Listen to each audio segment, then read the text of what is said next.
Good morning sir. हाँ, good morning बेटा, good morning.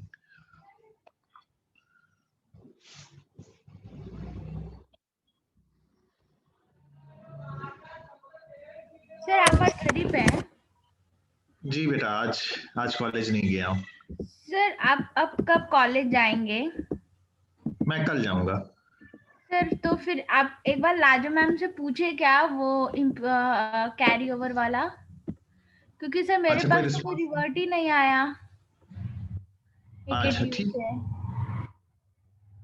बस मुझे बेटा, अगर मैं भूल जाऊँ व्हाट्सएप पे बस भी डाल देना जरूर। In case I forget, just आप मुझे पूछ लीजिएगा। हाँ, मैं कल फिर से आपको रिमाइंड करवा दूंगी। आप मुझसे पूछ लीजिएगा, जैसे मैं तुरंत जब ऑफिस में बैठा रहूंगा मैं तुरंत पूछ लूंगा बाई फोन, अगर मान लेते मिस हो गया तो। ठीक है। ठीक है, क्योंकि सर मैंने मेल किया था ना वहाँ कंट्रोलर को, तो उनका कोई रिप्लाई नहीं आया मेरे मेल का। 3-4 अच्छा, कितने दिन हो गए सर, उसी दिन मैंने मेल किया था तुरंत ही। मैं कल पूछ लूंगा, मैं कल पूछ लूंगा। ठीक है। एंड हम लोग 4 दिन आजकल जा रहे हैं, Monday Tuesday and Thursday and Friday. 4 days आजकल जा रहे हैं। मतलब आपको अगर किसी को भी कॉलेज आना हुआ, कोई काम हुआ, तो 4 डेज में तो आपको आपकी फैकल्टीज और सारे लोग मिल जाएंगे। ठीक है। बाकी रिमेनिंग 2 डेज में भी लोग रहेंगे, बट वो ज्यादातर रहेंगे एडमिनिस्ट्रेशन लेवल पे रहेंगे। बट 4 डेज में सारे लोग आ रहे हैं। ठीक है। तो सर कल फिर लाजो मैम भी कल आएंगी, तो फिर वो, हाँ, डेफिनेटली आएंगे, कल आएंगे, बिल्कुल तो आएंगे। फिर आपसे बात कर लीजिएगा कल। हाँ, बल्कि आप एक काम ये भी कर सकते हो कि जो आपने मेल भेजा हुआ है यस वहां सर। पर, आप उसी को ही फॉरवर्ड करते हुए आप मुझे और लाजो मैम को एड्रेस करते हुए भेज दो सर कि मैम। लाजो मैम की आईडी क्या है? बस बेटा, मेरा आप जैसे आईडी है ना, HODCA@srmcm.ac.in, ये मेरा है। Yes sir. HOD computer application, उनका है COE, कंट्रोल ऑफ अच्छा। एग्जाम। ठीक है, @srmcm.ac.in। तो आप उनको भी एड्रेस कर सकते हो कि हमने जो है क्वेश्चन पूछा, मतलब ये मेरी क्वेरी थी बट वहां से भी रिप्लाई नहीं आया। तो एक बार उनके मन में भी, she will get it to know beforehand, तो मैं पूछ लूंगा कि बच्चे का एक मेल भी आया हुआ है, वर्बली भी पूछा हुआ है, ठीक तो है, शी वुड तो आंसर। सर फिर मैं आज उनको मेल कर दूंगी, मैं आज आप दोनों को मेल फॉरवर्ड कर हाँ, दूंगी। मेल कर दीजिएगा और उसी में ही उसी लेटर को फॉरवर्ड कर दीजिएगा जो आपने AKTU भेजा हुआ है। हाँ हाँ हाँ, ठीक है उसको सर। अटैच रहेगा तो उससे क्लियर रहेगा कि आपने वहां भी एफर्ट किया है। ओके ठीक है। Sir. So I'm just waiting for few persons more. कल का किसी को कुछ डिस्कस करना है, कुछ पूछना है? पीरियड का तो कॉन्सेप्ट क्लियर हो गया ना बेटा आप लोग को? पीरियड का पेपर यस सर। 2 घंटे होना है, 10 से 12 जहां तक मुझे ध्यान आ रहा है। और क्या चाहते हो, कभी आया हुआ है मेरे पास स्कीम, सबसे पहले कौन सा हो जाए? हाँ, हम तो हमेशा साथ में रहते थे तो आप लोग को मैं जरूर पूछता था। बट अभी तो नहीं पूछा हूं, बट फिर भी सबसे टफ कौन सा लग रहा है सब्जेक्ट इस बीच, जिसमें आपको लगता है कि समय ज्यादा थोड़ा चाहिए? सर सीजी या बिग डेटा? कंप्यूटर ग्राफिक्स या बिग डेटा? सर अच्छा, हम तो कह रहे थे कि जो जिस सीरीज में हम लोग का पेपर है 501 502, सर वैसे ही हाँ, होने दीजिए। नहीं ठीक है, वो आपका बेटा पॉइंट ऑफ व्यू और है। सर कितने दिन का गैप मिल रहा है? मिनिमम 1 डे तो सबको मिल रहा है, मिनिमम 1 डे आपको मतलब सारे सब्जेक्ट ऑल्टरनेट डे पे है? अल्टरनेट डे ऑल्टरनेट डे पे में। होगा। हाँ हाँ, मिनिमम 1 डे तो सब में मिलेगा। बस अब ये है कि कहीं हो सकता है बीच में संडे आ रहा हो या कोई चीज आ रही हो, तो किसी एक सब्जेक्ट में 2 दिन होता है। तो एक कॉन्सेप्ट ये है ना कि जिसमें आपको 2 दिन मिल जाएगा तो ये मानेंगे कि भाई इसमें आप तैयारी और अच्छा कर लोगे, मे बी दैट में बी रिक्वायर्ड। जैसे अभी आपने बिग डेटा और हाँ सर, बिग डेटा लास्ट में, क्योंकि सर बिग डेटा अगर हमारा 5th पेपर होता है तो शायद 17 जनवरी संडे ही पड़ रहा है। नहीं ठीक है, तो वो मुझे देखना पड़ेगा, मुझे याद नहीं एग्जैक्टली हाँ में मैं। सर, देखिए एक पेपर 11th को हो जाएगा, एक 13th को हो जाएगा, 15th को हो जाएगा। मैं देख लूंगा, मैं देख लूंगा तो बताऊंगा। अभी एग्जैक्टली मैं ऐसे नहीं बोल पा रहा हूँ, बट मेरा पर्पस ये था जानना कि कौन से ऐसे सब्जेक्ट्स हैं जिसमें आपको मोर देन 1 डे चाहिए होगा। 1 डे तो सब में मिलने वाला है। बिग डेटा में। बहुत ज्यादा एक कोर्स है उसमें। और एक कंप्यूटर ग्राफिक्स में। Yes sir. Sir graphics starting में ही हो जाएगा, पहला ही हाँ। पेपर हो जाएगा, तो स्टार्टिंग में हम लोग पढ़ के उसको दे देंगे तो सही है। और सर जो बिग डेटा होगा उसमें 2 दिन का गैप मिल जाएगा तो वो हो जाएगा। ठीक है, क्योंकि आज वो भी फाइनल होना है, तो I just send a mail कि आपकी स्कीम का आपको, जैसे आपको 1-2 दिन में वो भी पता चल जाएगा। ठीक है। सो टुडे एक तो हमारा ऑब्जेक्टिव ये है कि थोड़ा सा पोर्शन हमारा वेब टेस्टिंग, वेब एप्लीकेशंस का बाकी है, उसको हम डिस्कस करेंगे। सर और अभी टेस्टिंग और कितना बाकी है हम लोगों का, कितने दिन का और बाकी है? अगर मैं थोड़ा सा स्पीड में चलूं, मुश्किल से 2 से 3 दिन, ज्यादा कंटेंट नहीं है बेटा। क्योंकि एक तो आपका वेब टेस्टिंग वाला जो पार्ट है ये लगभग खत्म ही हो चुका है। ठीक है, सिर्फ कुछ कॉन्सेप्चुअल बातें हम लोग कर रहे हैं जो कि मोस्ट प्रोबेबली आज फिनिश ऑफ हो जाएगा, जिससे कि आप फ्राइडे का जो क्विज है उसको आप परफॉर्म कर सके। तो फ्राइडे के क्विज के लिए मैंने बोला हुआ है 2 चीजें तो मेजॉरिटी करनी है। एक तो वेब एप्लीकेशन वाला, आप क्योंकि मैंने पीपीटी उतना नहीं बनाया है, आपका डिस्कशन मोड में ज्यादा रहा हूं, तो चैप्टर जो आपको पढ़ना है वो एक ही चैप्टर है मेनली, वो है testing web application, chapter number 11 Yogesh Singh का, इसको पढ़िएगा। एडहॉक टेस्टिंग मैंने दे दिया है आपको, उसका मटेरियल भी, स्टडी मटेरियल भी इन द फॉर्म ऑफ पीपीटी, और बुक अगर देखें तो वो श्रीनिवासन देसिकन से है। ठीक है, तो आप दूसरा तो एस्पेक्ट आ गया एडहॉक टेस्टिंग, ये 2 टॉपिक मतलब एरियाज मेन होंगे। और बाकी जो होगा वो थोड़ा बहुत एलिमेंट्री चीजें होंगी जो शुरुआत की हैं, तो उसको मुझे अगर कहूँ तो एक्सप्लिसिटली नहीं भी बताया हुआ है अभी, वो पहले हम लोग डिस्कस कर चुके हैं, वो सब आ सकता है, बट मेजॉरिटी इन 2 चीजों से आने वाला है। ठीक है। सो मुझे जो लगता है कि कम से कम एक चैप्टर तो आपको, जैसे मौका मिलता है, आप बैठे हुए हो या सॉफ्ट कॉपी आपके पास है, हार्ड बुक आपके पास है, तो आप उस चैप्टर को एक बार गो थ्रू कर लो, उसको पढ़ लो, तो आपका काफी हद तक प्रिपरेशन हो जाएगा। मेजॉरिटी तो वेब एप्लीकेशन पर और एडहॉक पे फोकस करना है। ठीक है। और जो बच रहा है एक part, that is basically object oriented testing. तो हमारी अभी तक जो पूरा पढ़ा है वो मेनली हम लोग ने जो डिस्कस किया है वो है fundamentals, fundamentals of art software testing. ठीक है, तो ये जो फंडामेंटल वाला पार्ट है वो इस लेवल का है कि मतलब इसके बाद आप चाहे ऑटोमेशन में जाओ या किसी चीज में जाओ, अब आपके बेसिक्स क्लियर हो जाएंगे। तो मैंने आपसे शेयर नहीं किया था जब स्टार्ट किया था, ISTQB, ये जो एक सर्टिफिकेशन कोर्स होता है, तो उस सर्टिफिकेशन कोर्स का बेसिक चीजें हैं। तो ऑब्जेक्ट ओरिएंटेड की बात करते हैं, वो एक सेपरेट एरिया आ जाता है, उसमें और सारे कॉन्सेप्ट्स आ जाते हैं, इनकैप्सुलेशन, पॉलीमॉर्फिज्म, ये सारी चीजें आ जाती हैं, और उसमें टेस्टिंग का हमारा थोड़ा अप्रोच थोड़ा सा अलग हो जाएगा। अब जैसे इंटीग्रेशन की बात करते हैं, तो यहाँ हम अलग अलग मॉड्यूल्स, अलग अलग फंक्शंस को इंटीग्रेट कर रहे हैं। हम जब बात वहां पर कर रहे होते हैं ऑब्जेक्ट ओरिएंटेड टेस्टिंग में, तो हमारे पास वहां पे क्लासेस हैं। ठीक है, तो inter classes, intra classes, integration, ये सारे कॉन्सेप्ट आने लगेंगे। हम लोग ने टेस्ट केसेस ज्यादातर जो बनाए हुए हैं वो बनाए हुए हैं स्ट्रक्चर्ड के ही, मेजॉरिटी। उधर अगर हम देखें तो वहां पर हम लोग जब टेस्ट केसेस बनाएंगे तो we should have an idea of UML diagrams and all these things. तो वो जो पार्ट है दूसरा, that is about object oriented testing, वो सिर्फ इंट्रोडक्टरी पार्ट है। और इंट्रोडक्टरी में वो भी बेसिक्स एकदम, कि आपको कम से कम ये कॉन्सेप्ट मालूम होना चाहिए, और मुझे लगता है कि इस लेवल पे आपको मालूम भी है। आई थिंक अगर मैं अभी पूछूं तो आप मुझे बता सकते हो, what is an object, what is a class, what do you mean by polymorphism, what is encapsulation, what is abstraction, ये सब बेसिक कॉन्सेप्ट ऑब्जेक्ट ओरिएंटेड के।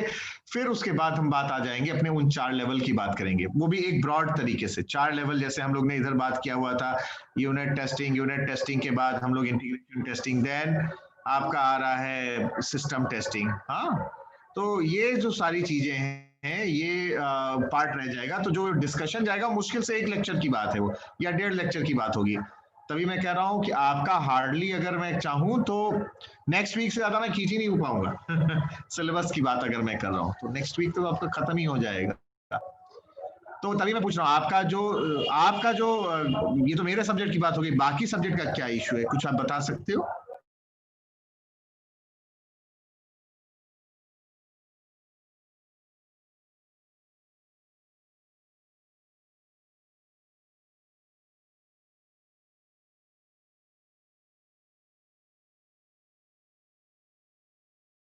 जी बेटा, बाकी सब्जेक्ट भी वैसे ही चल रहा है, नेक्स्ट वीक तक खत्म हो जाएगा।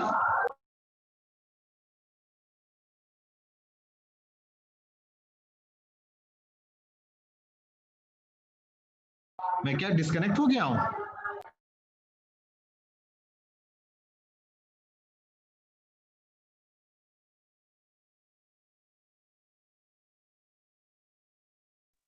No sir.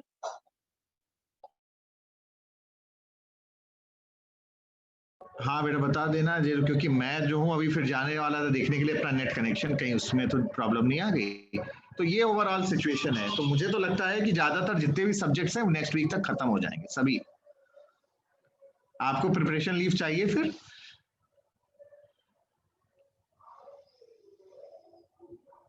Yes sir. तो एक बार देखेंगे, कुछ डेज की प्रिपरेशन लीव भी कर देंगे या रिवीजन क्लासेस के लिए कर देंगे। ठीक है। सो आज हम लोग रिमेनिंग पार्ट कुछ खत्म कर लेते हैं, जिससे आपका परसों का जो टेस्ट है वो अच्छा हो जाए, और साथ में एक सरप्राइज क्विज भी लेना है।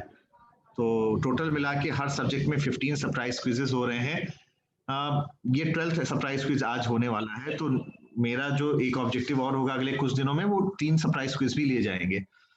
क्वाइट ऑब्वियस सी बात है, चाहे वो नंबर ऑफ क्विजेस आपके ज्यादा हुए हैं, नंबर ऑफ सरप्राइज भी ज्यादा हुए हैं, इनमें से कुछ लिए जाएंगे जो कि जिसका किसी का मिस हुआ है, जो नहीं किया हुआ है उसको करे। बाकी जो 3 क्विजेस हैं, दैट मे बी पॉसिबल कि मैं गूगल फॉर्म के रूप में या काहूत के रूप में या किसी भी तरीके से मैं करना चाहूँ करूंगा, बट आज तो हम अपने वही ट्रेडिशनल तरीके से करेंगे। So I please be prepared for that also today, जिसको हम लोग आज चलने से पहले, खत्म करने से पहले will do go for the quiz. ठीक है। कल हम लोग ने किस चीज पे ज्यादा फोकस किया हुआ था, कोई बताएगा जिससे आगे बढ़े?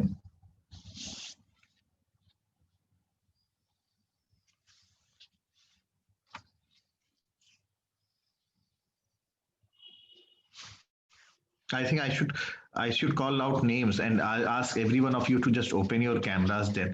तो मैं सामने सामने पूछूंगा। हाँ, कल हम लोग ने क्या डिस्कस किया था बेटा?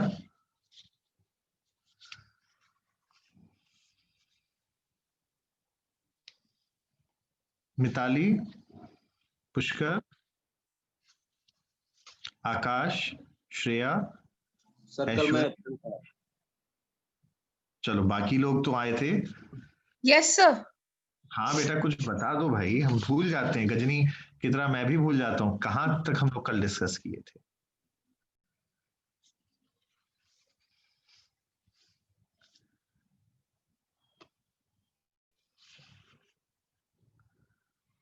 दीपाली, दिव्या, महिमा, रमा, शालिनी, सृष्टि।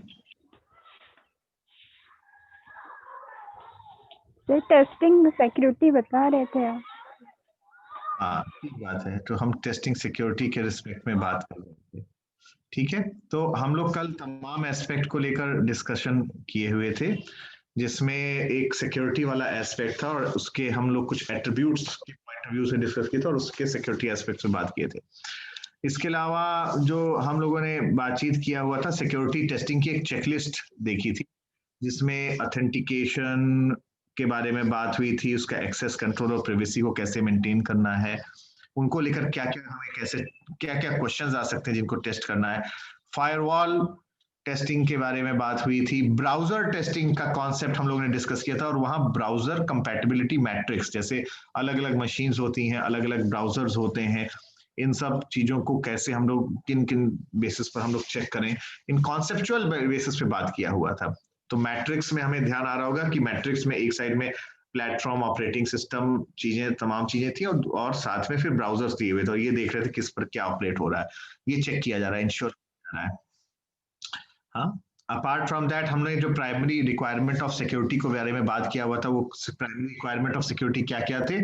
Authentication, access control, integrity, delivery, reliability and non reputation. इन चीजों के बारे में हम लोग ने बात किया था। फिर थ्रेट्स पे आए थे। थ्रेट्स में जब बात कर रहे थे तो अनऑथराइज्ड यूजर, अनइंटेंडेड यूजर के पास पहुंच जाए, मैलिशियस यूजर जो कि बीच में हो सकता है कि डेटा को चेंज करे, तमाम सारे सिक्योरिटी थ्रेट्स कौन कौन से हो सकते हैं, इन पर बात किया हुआ था। फिर कॉन्सेप्ट ऑफ फायरवॉल, जहां कॉन्सेप्ट ऑफ फायरवॉल में हमें फायरवॉल की जरूरत कब पड़ रही है? हमें तब जरूरत पड़ रही है जब हम किसी एक्सटर्नल नेटवर्क से इंटरैक्ट कर रहे हैं, आउटसाइड वर्ल्ड में, तो वहां पे फायरवॉल की जरूरत पड़ रही है। तो वहां पर फायरवॉल टेस्टिंग की बात किया था। उसके पहले हम लोग कंपैटिबिलिटी एंड कॉन्फ़िगरेशन की बात कर रहे थे जब ब्राउजर टेस्टिंग को बात कर रहे थे। तो हमारे पास large number of browsers available है और उनका बिहेवियर जो है वो अलग अलग तरीके से होता है। इसको कैसे इंश्योर किया जाए, तो एक हम लोग ने मैट्रिक्स का मतलब टेबुलर फॉर्म में देखा था, जहां पर एक साइड में ब्राउजर पे क्या क्या चीजें चलनी चाहिए, ऑडियो, वीडियो, टेक्स्ट हमें दिखना चाहिए और अलग अलग प्लेटफॉर्म्स पे प्रॉपर चल रहा है कि नहीं चल रहा है। एक साइड में ये आ रहा है और दूसरे साइड में हमारे पास अलग अलग ब्राउजर्स आ रहे हैं ऑन द अदर एक्सेस, जैसे कि इंटरनेट एक्सप्लोरर हो गया, फायरफॉक्स हो गया, एटसेट्रा, और हम वहां पे उसको चेक करने की कोशिश कर रहे हैं। कंपैटिबिलिटी एंड कॉन्फ़िगरेशन की जरूरत क्यों पड़ी? इसलिए पड़ रही है क्योंकि ब्राउजर्स अलग अलग हो सकते हैं, यूजर इंटरफेस कंपोनेंट्स अलग अलग हमारे पास हो सकते हैं, ऑपरेटिंग सिस्टम हमारे पास है, हमारे पास जो है डेटाबेस भी अलग अलग तरीके से हो सकता है। हमारे पास MS access, SQL server, Sybase, ये सारे डेटाबेस आ सकते हैं। मोबाइल डिवाइसेस भी अलग अलग कंपनीज की आती हैं। तो इन चीजों में हमें ये देखना है कि क्या कंपैटिबिलिटी आ पा रही कि नहीं आ पा रही। तो इन सब चीजों के बारे में हमने अर्लियर बात किया हुआ था। आगे जब चले तो हाँ, आखिरी में खत्म करने से पहले हमने परफॉर्मेंस टेस्टिंग के बारे में भी बात किया हुआ था और उस परफॉर्मेंस टेस्टिंग में हमने 2 कॉन्सेप्ट्स पर फोकस किया था। वो कॉन्सेप्ट्स कौन कौन से थे? लोड टेस्टिंग एंड दूसरा था स्ट्रेस टेस्टिंग। तो हमारे पास अलग अलग जो फैक्टर्स किसी परफॉर्मेंस पर इंपैक्ट करते हैं वो कौन कौन से आ रहे थे, जैसे रिस्पॉन्स टाइम के बेसिस पे हम कहते थे कि परफॉर्मेंस एक वेबसाइट की अच्छी है या खराब है। इसके अलावा बैंडविड्थ, तमाम लोग अभी जैसे डिस्कनेक्ट हो गए और कनेक्ट हो रहे हैं, बैंडविड्थ ऑन की जो अवेलेबिलिटी उस पर भी, कंकरेंटली कितने नंबर ऑफ यूजर्स हमारे वेबसाइट पे इंटरेक्ट कर सकते हैं, टाइम कितना लग रहा है किसी भी चीज को डाउनलोड करने में, और जो क्लाइंट्स एक साथ जुड़े हुए हैं उनके भी वेरीड तरीके कॉन्फ़िगरेशन है। तो इनके बेसिस पर परफॉर्मेंस वेरी करता रहता है और हमें ये भी चेक करना होता है कि जब आपका परफॉर्मेंस है वो पीक टाइम पे कैसा बिहेव कर रहा है और पीक टाइम पे जैसे बिहेव कर रहा है कि जो हमारे कस्टमर्स हैं उन पर क्या इम्पैक्ट हो रहा है, उनकी लॉयल्टी कैसे वेरी कर रही है, क्या ऐसा तो नहीं हो रहा है कि हमारा इस प्रकार से जा रहा है परफॉर्मेंस जिसकी वजह से our customers are shifting to some other competitors website. So impact क्या हो रहा है डिग्रेडेड परफॉर्मेंस का, इसको भी एक बार मेजर करने की जरूरत है। यहाँ पर फिर हम बात किए थे लोड टेस्टिंग का। तो load testing involves real situation में हम लोग एनवायरनमेंट को हम लोग सिमुलेट करने की कोशिश करते हैं। जैसे मल्टीपल यूजर्स कहाँ से आएंगे तो एक सिमुलेटर की जरूरत होती है, सिमुलेट करने की कोशिश करते हैं, उस तरह का एनवायरनमेंट को क्रिएट करते हैं और अपने सर्टेन पैरामीटर्स को अपनी स्ट्रेटजी में सेट करते हुए फिर मैट्रिक्स को भी आइडेंटिफाई करना पड़ता है। कौन कौन से मैट्रिक्स पर हम लोग मेजर करेंगे? नंबर ऑफ क्लिक्स जो एक वेब पेज पे एक साथ हो रहे हैं या एक पर्टिकुलर टाइम पीरियड में हो रहे हैं, एक सेकंड में हो रहे हैं या विद इन अ मिनट हो रहे हैं, इन सब चीजों के बारे में भी हम लोग देखना पड़ता है। और उसके बेसिस के अलावा यहाँ पर ऑटोमेशन, यहाँ पे एक टूल की जरूरत पड़ती है। अगर हम सिमुलेशन की बात करें तो टूल की भी जरूरत पड़ती है। सो क्वेश्चन ऐसे भी आ सकता है कि क्या ऐसा पॉसिबल है कि आपको टूल की जरूरत बिल्कुल भी ना पड़े, बट कुछ एरियाज ऐसे हैं जहां पर टूल की जरूरत पड़ेगी और शायद परफॉर्मेंस टेस्टिंग के लिए तो और पड़ेगी। और उसके बेसिस पर फिर फाइनली हम रिजल्ट्स को इंटरप्रेट करें और इंटरप्रेट करने के बाद रिजल्ट्स को किसी कंक्लूजन में पहुंचते हुए कोई एक्शन ले। तो ये बातें हमारी सारी आई थी लोड टेस्टिंग में। अलग अलग तरह के मैट्रिक्स पे बारे में बात किया था, जैसे web pages which are viewed per hour by the users, web page hits per week और per second, और अगर थ्रूपुट है टाइम के रिस्पांस के बेसिस पे देख रहे हैं, response time, throughput time, waiting time, ये सब जो कॉन्सेप्ट हम लोग डिस्कस, हम लोग को आइडिया है, इन सबको भी एक मैट्रिक के फॉर्म में ले सकते हैं। और अगर फेलियर हो रहा है तो फेलियर होने के बाद क्या सिचुएशन आ रही है, वापस हम लोग कैसे नॉर्मल पोजीशन में जा पा रहे हैं कि नहीं जा पा रहे हैं, इसको देखने की भी जरूरत है।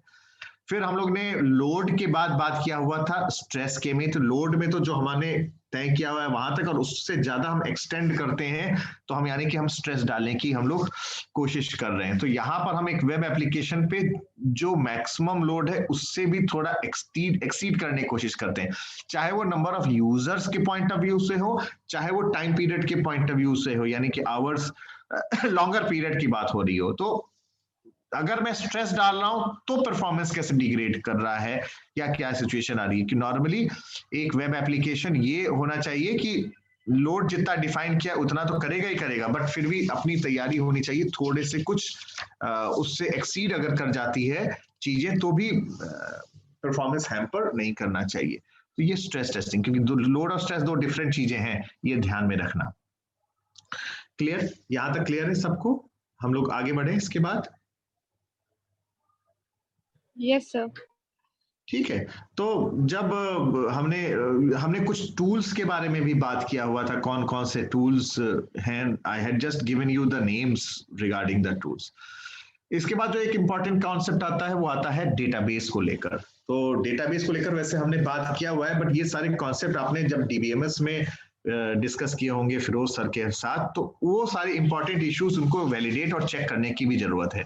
जैसे वो कौन कौन से इंपॉर्टेंट इश्यूज हैं जो डेटाबेस टेस्टिंग में हमें देखना चाहिए, वो हो सकते हैं जैसे डेटा कंसिस्टेंसी की बात होती है, कंकरेंसी, कंट्रोल एंड रिकवरी, एक साथ लोग काम कर रहे हैं और बाद में अगर सिचुएशन ऐसी आ रही है रिकवर करने की तो वो कैसे हो रहा है। डेटा इंटीग्रिटी, तमाम तरह के ऑपरेशंस हो रहे हैं जैसे एडिशन, डिलीशन, अपडेशन, या हम किसी क्वेरी के थ्रू रिट्रीव करने की कोशिश कर रहे हैं, ये भी एक इंपॉर्टेंट एस्पेक्ट है। यानी certain administrative operations such as inserting, deleting, updating and viewing, और सर्टेन यूजर ऑपरेशंस जैसे searching from the database, website से हम चीजों को सर्च कर रहे हैं, ऑर्डर को प्लेस कर रहे हैं अपने बैकएंड में, क्योंकि कोई भी वेबसाइट जो है वो ऐसा तो होगा नहीं, आज के समय में अगर ई कॉमर्स वेबसाइट की बात करें तो वहां पे भी कहीं ना कहीं डेटाबेस है। तो इन सब चीजों को जब चेक किया जा रहा है जो कि चीजें हैं डेटाबेस से रिलेटेड, तो इसको डेटाबेस टेस्टिंग कहते हैं। तो यहाँ पर भी हमारे पास सैंपल टेस्ट केसेस कैसे हो सकते हैं। मान लो मुझे अपने प्रोडक्ट गैलरी से कुछ चीजों को परचेज करना है, तो मैंने क्या किया हुआ, इनपुट क्या डाला है, एक पर्टिकुलर सर्च की स्ट्रिंग, मुझे जो भी चीज चाहिए वो सर्च स्ट्रिंग मैंने इनपुट किया हुआ है। तो मेरा एक्सपेक्टेड आउटपुट क्या है, मेरा एक्सपेक्टेड आउटपुट है कि वो जो लिस्ट ऑफ आइटम्स है जिनको मैंने सर्च किया हुआ है वो सारी की सारी चीजें मुझे जो यूजर ने बताया हुआ है वो आना चाहिए। So this is can be a particular example of database testing, जहां मैं डेटाबेस से क्वेरी कर रहा हूं और ये देख रहा हूं कि क्या वो चीजें आ रही कि नहीं आ रही। या इवन हम जैसे यूजर नेम पासवर्ड की बात करते हैं, तो ये यूजर नेम और पासवर्ड भी तो कहीं सेव ही हो रहे हैं। तो हम जब रजिस्ट्रेशन कर रहे हैं किसी चीज को ऑर्डर कर रहे हैं अपने यूजर नेम और पासवर्ड से, तो मेरा जो लॉगिन आईडी है, मेरा पासवर्ड है, ये सबको वैलिडेट करना। तो इनपुट हम कुछ चीजों को डाल रहे हैं और वैलिडेशन सक्सेसफुली तरीके से हो जाए, और अगर सक्सेसफुल वैलिडेशन नहीं हो रहा है तो मुझे I should get some type of message और फीडबैक। तो ये चीजें, ये भी एक तरह का डेटाबेस टेस्टिंग है। तो हम यहाँ पे अलग अलग चीजों को, क्या एस्पेक्ट को देख रहे हैं, करेक्टनेस किस चीज को इंश्योर कर रहे हैं, जैसे कि जो डेटाबेस ऑपरेशंस हैं क्या वो करेक्टली परफॉर्म कर रहे हैं कि नहीं कर रहे हैं। कंकरेंट यूजर्स अगर डेटाबेस को एक्सेस हो रहा है तो क्या वो हैंडल हो रहा है कि नहीं हो रहा है ठीक से। हमारा डेटाबेस फॉल्ट टॉलरेंट है, अगर फॉल्ट टॉलरेंट है और अगर रिकवरी की जरूरत पड़ रही है तो वो रिकवरी हो रही है कि नहीं हो रही है। जो परफॉर्मेंस रिक्वायरमेंट्स है हमारे थ्रूपुट का, रिस्पॉन्स टाइम का, वो हो रहा है कि नहीं हो रहा है। ये सारी की सारी चीजें हमारे डेटाबेस टेस्टिंग से रिलेटेड आपकी आती है। ठीक है, तो हम एक उसका आपको एक सैंपल दिखाते हैं from the book. Let's see.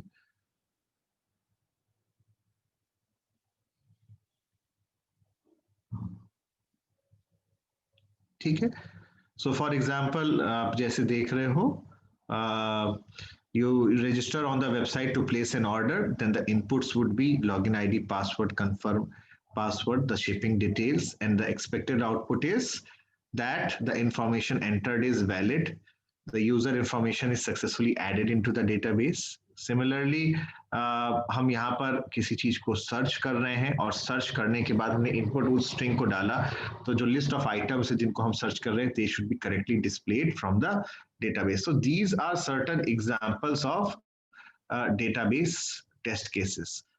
Overall अगर देखो तो जो कॉन्सेप्ट टेस्टिंग में आ रहा है वो मोरलेस चीजें वही हैं जो हम लोग शुरुआत से बात करते आ रहे हैं, बट अलग अलग पैरामीटर्स के बेसिस पर हम लोग बस जब बात करने लगते हैं तो हम लोग उनको अलग अलग तरीके से उनको हमने नाम दे दिया जाता है कि इसको हम डेटाबेस कह रहे हैं, इसको हम परफॉर्मेंस कह रहे हैं, इसको इस तरह की हम लोग टेस्टिंग कह रहे हैं। तो ये हमारे डेटाबेस टेस्टिंग की बात हो गई, ठीक है। फिर फाइनली एक चीज आती है जिसको हम लोग बोलते हैं पोस्ट डिप्लॉयमेंट टेस्टिंग। तो पोस्ट डिप्लॉयमेंट का मतलब क्या होता है, what does it mean?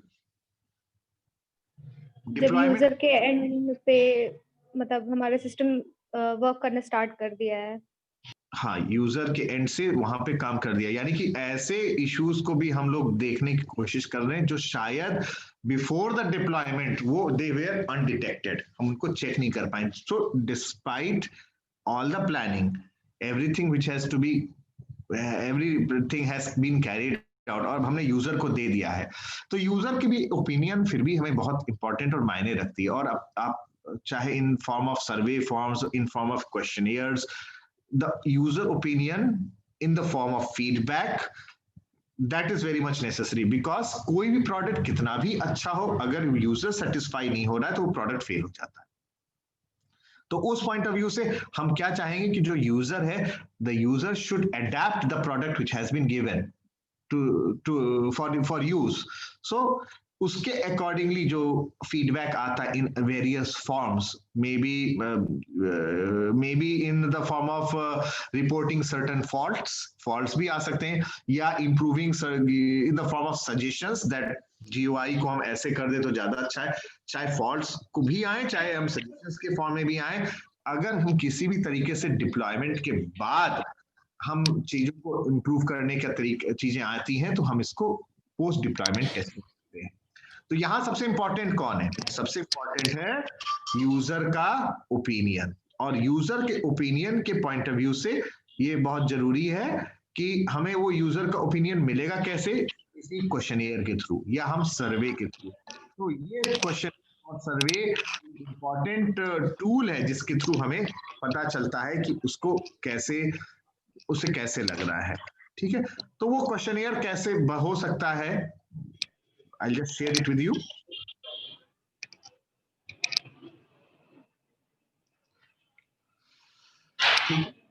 For example हम कंसिस्टेंसी की बात कर रहे हैं या वेबसाइट कैसे डिस्प्ले हो रही है इसके बारे में बात कर रहे हैं। So are the colour schemes consistent across the displays? So from bad to good, अलग अलग question, is the location of labels consistent? How do you agree? Do you agree, strongly agree, or do not agree? What is your feedback? Your का मतलब यहाँ पर हम feedback बात कर रहे हैं user के respect, ठीक है। So are the users able to customize the windows? छोटा बड़ा अपने आप कर सकते हैं कि नहीं कर सकते हैं? That means हम लोग बात कर रहे हैं यहाँ पर flexibility को लेकर, ठीक है। या can you select the data, what exactly is required? तो जो अलग अलग एस्पेक्ट्स हैं, आर द लिंक्स, यहाँ लिंक्स की भी बात आ रही है, मतलब ओवरऑल जो हम बाद में फीडबैक ले रहे हैं अपने यूजर से after the deployment has been done, we say it as post deployment testing, ठीक है। सो पोस्ट डिप्लॉयमेंट टेस्टिंग के लिए सबसे इंपॉर्टेंट क्या चीज है? A questionnaire has to be formed, and उसके बेसिस पर हमें देखना पड़ेगा कि उसकी भी एनालिसिस करनी पड़ेगी। जो हमारा रिस्पॉन्स आ रहा है, the response should be reliable and valid, and उसके बेसिस पर हम ये डिसाइड करते हैं कि किन सजेशंस पर हमें ज्यादा अटेंशन देके उनके फीडबैक को इम्प्लीमेंट करने की कोशिश करना है। तो ध्यान में हमें किन चीजों पे बात रखना है? क्राइटेरिया पे ध्यान रखना है जो सजेशंस आते हैं कि फ्रीक्वेंसी ऑफ सजेशन क्या है, मतलब कितने सारे यूजर्स ने सेम सजेशन दिया हुआ है, रेकमेंड किया हुआ है, यानी कि उनको लग रहा है इंप्लीमेंट करने से पहले हम चाहेंगे कि हमारे पास उस तरह का सजेशन काफी लोग दिए हों, ठीक है। और ऐसा तो नहीं कि जो सजेशन दे रहे हैं वो मतलब ऐसे यूजर्स हैं जो कभी कभी आते हैं, यानी एक्सीडेंटल यूजर्स हम कह सकते हैं। रादर हम ज्यादा इनकॉर्पोरेट वाइटल, मुझे लगता है उनके लिए ज्यादा जरूरी होगा जो रेगुलर यूजर्स, यानी सोर्स ऑफ फीडबैक किसका है, रेगुलर यूजर्स का या एक्सीडेंटल यूजर्स का। और अगर हमें इंप्लीमेंट करना पड़ा, तीसरा एक क्राइटेरिया ये भी हो सकता है, उसका कॉस्ट क्या लगेगा, और is the idea worth implementing? पता चल रहा है कि इतना कॉस्ट लग जाए और हमें बेनिफिट उसका ना मिले, तो I think that was in an important criteria whether it should be incorporated और not. So overall impact of implementing the suggestion that has to be taken care into, and इसी एनालिसिस के basis पर ही ये तय होता है कि हम इसको हम करेंगे कि नहीं करेंगे. So a post deployment testing procedure of a particular web application, you can see and with the help of this particular diagram. So we begin from obtaining the user's feedback. And how do we obtain the user's feedback? We obtain the user's feedback with the help of a questionnaire or a survey. We review the frequency, कितने लोगों ने दिया, and the source, regular users है, उसका cost क्या लगेगा उसको implement करने में, उसका ओवरऑल इंपैक्ट हम देखेंगे. एंड ऑन दैट बेसिस हम इस चीज को फाइनली जो है, अगर हम अप्रूव करते हैं, डिसअप्रूव या अप्रूव नहीं करते हैं, हम आगे ये देखते हैं कि क्या हम उसको इंप्लीमेंट करें.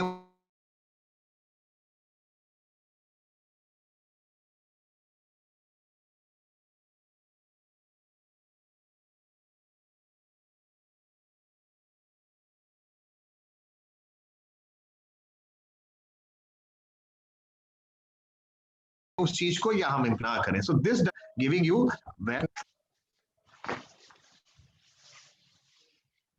Am I audible? Yes, sir.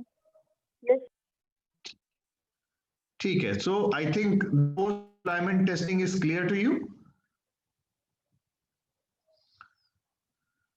Yes, sir. So after this post deployment metrics testing, there is an just important thing जो हमें मालूम होना चाहिए कि हमें कुछ मेट्रिक्स पे ध्यान जरूर हमेशा रखना है कि जिससे हम वेब पेजेस को हम लोग उसको मेजर कर सकें. मेजर करने के तरीके हमारे पास कैसे हो सकते हैं जिसमें कि हम लोग एसेस करें कि हमारे पास वो वेब पेजेस कैसा है, पेज का कॉम्पोजिशन क्या है, नंबर ऑफ उसमें वर्ड्स कैसे आ रहे हैं, कहीं बहुत कम्बरसम तो नहीं हो जा रहा है कि हम बहुत सारी चीजें लिखी गई हैं. So even the web pages, उसकी रीडेबिलिटी कैसी है, उसका नेविगेशन प्रॉपर तरीके से हो रहा है कि नहीं हो रहा है. These are certain things, criteria जिसके बेसिस पर हमें वेब पेजेस को भी कहीं मेजर करना चाहिए. तो एक तरीके से मैंने जो आज आपसे डिस्कस किया हुआ है या हम पिछले 2-3 दिनों से डिस्कस किए, एक ब्रॉड तरीके से बात किए हुए हैं पूरा टेस्टिंग ऑफ वेब एप्लीकेशन. ध्यान में बस यही रखना है कि हम जब प्रैक्टिकली करने लगते हैं तो थोड़ा सा आई थिंक जब वो चीज करना शुरू करते हैं तो और चीजें पता चलती हैं. जो ओवरऑल आपने जो डिस्कस किया हुआ है हम लोग ने इधर, these are the you can say basics और fundamentals of all the things जो कि हम प्रैक्टिकली जब काम करते हैं तो उन पर फोकस करते हैं. ठीक है.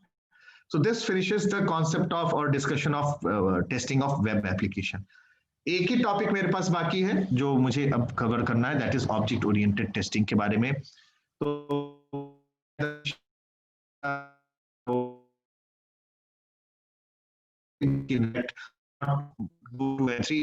lecture में ही the content और the syllabus will be finished. तभी मैं कह रहा हूँ कि next week में तो finish off हो ही जाएगा ये चीज. So this finishes the topic of testing of web applications. Any queries or suggestions from your side before we go for the surprise test?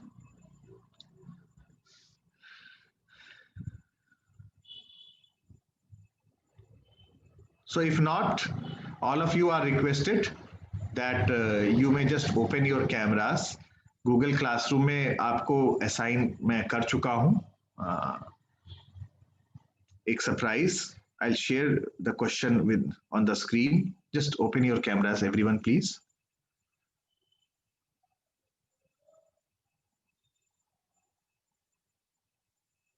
Yeah.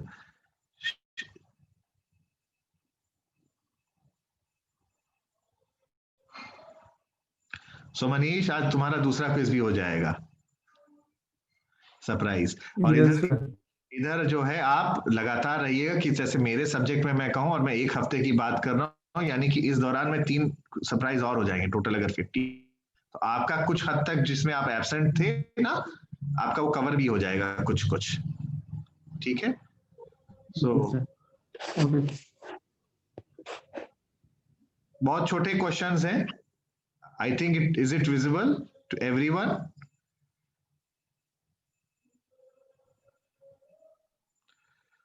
So Is it visible now? So for students having the university roll number as odd, you have to just tell me what is browser testing. And browser testing में ध्यान ये रखना कि हम लोग ने जो compatibility matrix आज रिवाइज भी एक तरह से किया हुआ है, तो उसके बारे में भी बात होगी थोड़ा सा. दूसरा आता है जो for students having their university roll number as even, you have to tell me what is meant by load and stress testing. Load testing and stress testing, right? Difference clear होना चाहिए कि आपको लोड और stress एक ही term नहीं आ रहा है, दोनों में थोड़ा सा फर्क है, तो आप तभी ये एंड लिखा हुआ है. ठीक है, छोटे से ही सवाल है.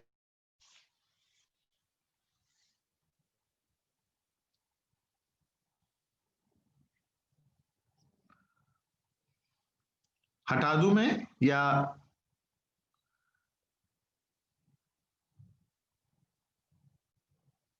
should I remove this slide? आपने लिख लिया है? Yes, sir.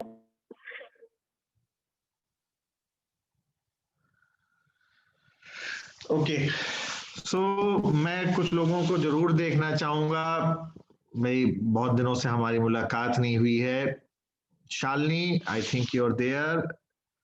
Then we have Pushkar, Aishwarya,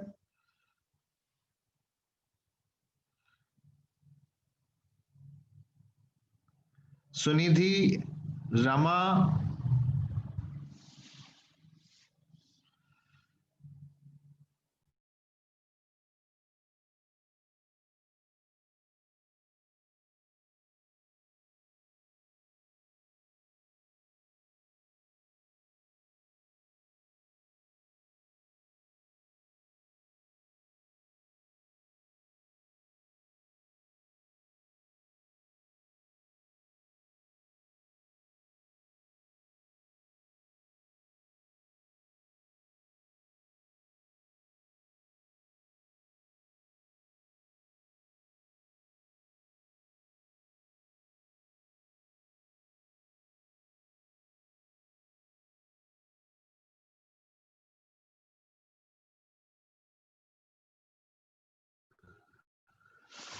for the coming quiz ध्यान रखना, हमने जो टॉपिक्स बताए हुए हैं, जो चैप्टर्स बताए हुए हैं, उनको जरूर देखिएगा.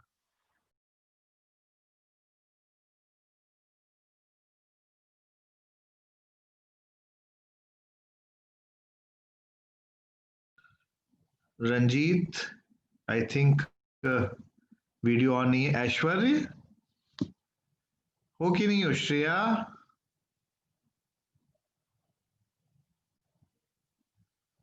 हाँ ठीक, श्रेया है. ओके, शिवम. यस ठीक, सर. हाँ बेटा, हाँ बेटा, बहुत दिनों से आप लोग को देखा नहीं और आप लोग अपने आप को छिपा लेते हो.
अच्छा, जब आप लोग का प्री एंड सेम हो रहा होगा, ये ध्यान रखना, अभी मैं देख रहा था एक आध लोग बाहर थे जब वीडियो ऑन किए थे, तो बाहर रहोगे तो कैसे स्कैन करके भेजोगे लिख के, क्योंकि पूरा एमसीक्यू नहीं आएगा। 30% आप ये मान के चलो, जैसे 100 मार्क्स का है तो 30 मार्क्स का डिस्क्रिप्टिव होगा।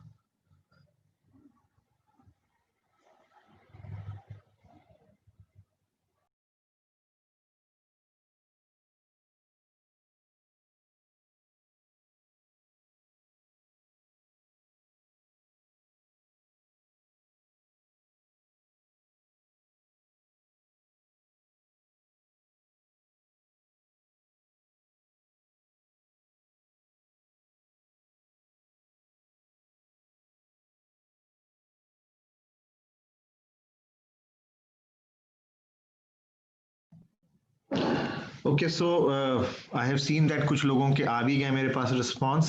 इशिता, आई थिंक आपका आ गया है, आपका तो मेल भी आ गया है, आपने फॉरवर्ड कर दिया है। हाँ यस मैम सर, लेकिन वो लाजो मैम की आईडी आप गलत बता रहे हैं, वो बाउंस हो गया, COECA वाला। COE@SRMCEM। CA ना, COECA। CA नहीं है बेटा, कंट्रोलर ऑफ एग्जाम, COE सिर्फ, small C small O small E, ठीक है। CA तो मेरा है, HOD CA, क्योंकि HOD कंप्यूटर एप्लीकेशन, वो सिर्फ कंट्रोलर ऑफ एग्जाम है। अच्छा ठीक है sir.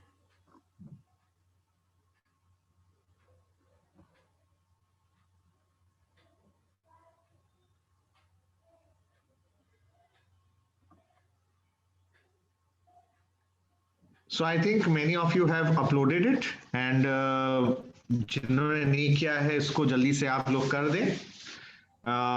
I think we'll now meet on Friday. Friday को हमारा ट्यूटोरियल है, उसमें हम लोग मीट करेंगे, and best of luck for your coming quiz. So हम लोग ने बात कर ली है ना उन चैप्टर्स को जिनको डिस्कस करना है, जिन पर आपको फोकस ज्यादा करना है। Best of luck for that, happy learning and bye for today. Thank you sir. Thank you sir.